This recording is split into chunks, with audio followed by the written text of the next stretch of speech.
नमस्ते विद्यार्थियों। अपना टॉपिक कोशिका चल रहा था, तो कोशिका के बारे में देखो। पहले कोशिका किसे कहते हैं अपन ने समझ लिया था, कोशिका की खोज किसने की थी वो भी समझ लिया था, और कोशिका के सिद्धांत किसे कहते हैं उसको भी अपन ने समझ लिया था। और उसके बाद अपन ने कोशिका को संख्या के आधार पर एक कोशिकीय बहुकोशिकीय में बांटा था, वो भी देख लिया। फिर अपन ने संगठन के आधार पर कोशिकाओं को कल अपन ने पढ़ा था प्रोकैरियोटिक यूकैरियोटिक। तो पहले वाला तो मैंने हर वीडियो में रिवीजन किया, तो कल पढ़ा हुआ अपन, मेरी आदत है हमेशा, मैंने कहा अपन 1 मिनट रिवीजन कर लेते हैं फिर आगे वाला पढ़ेंगे।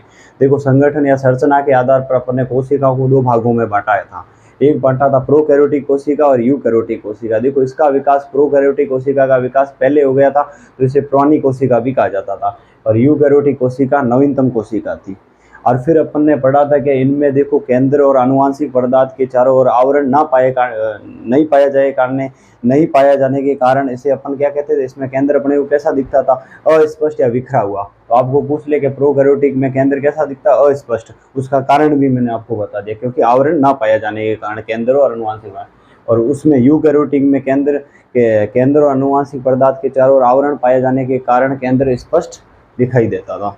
फिर अपन ने पढ़ा कि भाई देखो, ये अधिकतर ये जिन कोशिकाओं में प्रोकैरियोटिक कोशिका पाई जाती है उन्हें प्रोकैरियोटिक कोशिका जीव कहते हैं, जैसे जीवाणु है, नीलहरित शैवाल है, ये अपन ने पढ़ा था। फिर उनमें उनमें पता कि जो जीवाणु की संरचना कितनी थी, 1 से 10 माइक्रोमीटर थी, और उसमें अपन 10 से करते थे 100 माइक्रोमीटर के बराबर थी।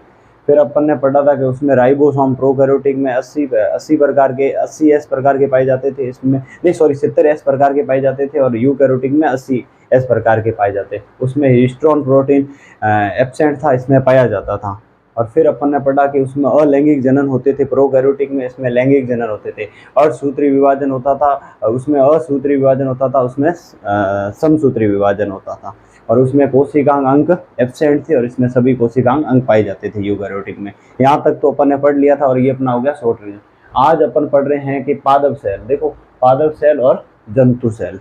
अब देखो, ये किसने की थी, लाइडेन ने,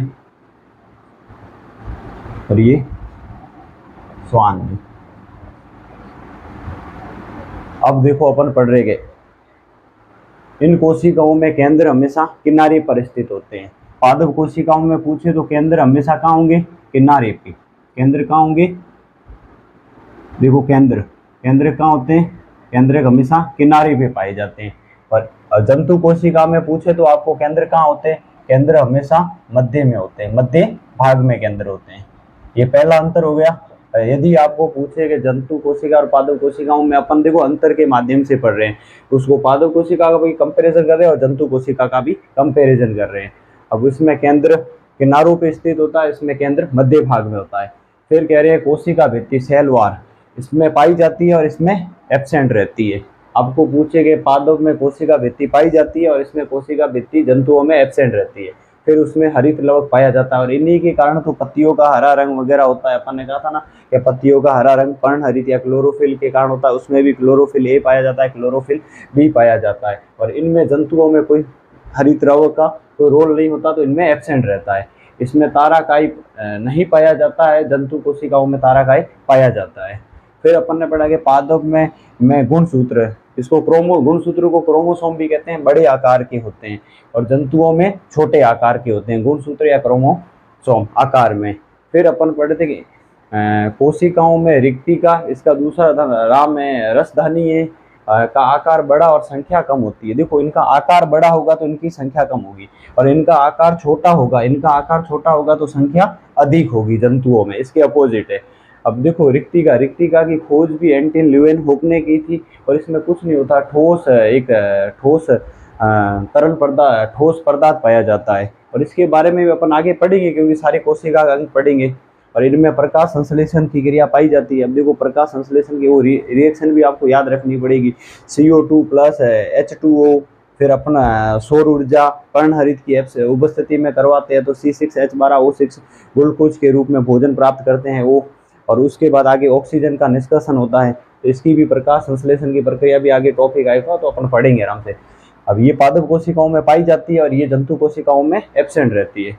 अब फिर देखो, इसमें कार्बोहाइड्रेट का संचय स्टार्च या मांड के रूप में होता है। अब देखो, अपना भोजन किसके रूप में स्टोरेज करेंगे, स्टार्च या यंग। अब भोजन की प्रक्रिया पत्ती में होती है, आपको ही पता है, इसीलिए तो भाई पादप कोशिकाओं के देखो इनमें पत्ती को फैक्ट्री भी, खाद्य फैक्ट्री भी कहा जाता है।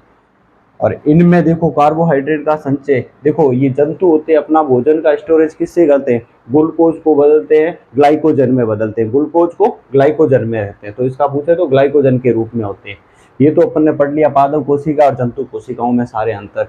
अब अपन पढ़ रहे हैं कोशिका को यूकैरियोटिक के आधार पर, नवीन है तो उसमें अब देखो अपन ने कोशिका आवरण, अब देखो कोशिका आवरण, इसमें कोशिका भित्ति या सेलवार या कोशिका झिल्ली। अब आपको देखो ये होता है कोशिका, कोशिका के चारों ओर देखो डबल परत होती है, इसमें ये होती है कोशिका भित्ति सेल वॉल, और इसके अंदर ये पाई जाती है ये, इसको कहते हैं कोशिका झिल्ली। ये तो कोशिका के दो आवरण में आ गया। अब आपको पूछेंगे फिर जीवधरे, अब देखो जीवधरे को क्या बोलते हैं, प्रोटोप्लाज्मा बोलते हैं, प्रोटोप्लाज्मा बोलते हैं। और इसमें क्या पाए जाते हैं, केंद्र, और केंद्रक में क्या पाए जाते हैं, गुणसूत्र वगैरह, और उसमें गुणसूत्र में भी जीन होते हैं जो अनुवांशिक पदार्थ का निर्धारण करते हैं, वो आगे जाके अपन पढ़ेंगे इनके बारे में। फिर पढ़ रहे हैं कोशिका द्रव्य, जिसे साइटोप्लाज्मा भी कहा जाता है, साइटोप्लाज्मा भी कहते हैं, साइटोप्लाज्मा भी कहते हैं। अब ये कुछ नहीं है, देखो कोशिका के चारों ओर घिरा तरल पदार्थ, अर्ध तरल पदार्थ क्या कहलाता है, कोशिका द्रव्य कहलाता है। अब देखो इसका कार्य भी पूछ लेगा, कोशिका द्रव्य या साइटोप्लाज्मा की कार्य क्या होता है, ये कोशिकाओं को स्थिर बनाए रखता है, इनको एक निश्चित आकार प्रदान करता है, निश्चित आकार प्रदान करता है, और इसमें सभी कोशिकांग अंग पाए जाते हैं। ये अपना कल टॉपिक रहेगा, कोशिकांग अंग। अपन ने कितनी भागों में बांटा, इसको 3 भागों में बांटा, एक झिल्ली रहित को, एक झिल्ली युक्त कोशिकांग अंग, एक दोहरी झिल्ली युक्त कोशिकांग, और एक झिल्ली रहित कोशिकांग अंग। अब इसमें पढ़ेंगे अपन माइटोकॉन्ड्रिया है, लवक है, रिक्तिका है, इनका अपन एक क्रमवार सब पढ़ेंगे। कल अपन पढ़ेंगे भाई के एकल झिल्ली व एकल झिल्ली युक्त कोशिकांग कौन से है, फिर पढ़ेंगे दोहरी झिल्ली युक्त। ये सेकंड ग्रेड में भी अच्छे से टॉपिक है, और हर भर्ती में, रीट में भी है, पशु परिचर में भी है, सभी में। तो आप में देखो शॉर्ट नोट्स बनाते रहो, इससे बाहर कुछ नहीं जाएगा, और एक एक चीज आपको समझाई जा रही है। और कल अपने रहेंगे टॉपिक कोशिकांग अंग, सारे पढ़े जाएंगे। यदि अच्छा लगा तो ज़्यादा से ज़्यादा शेयर करें। धन्यवाद।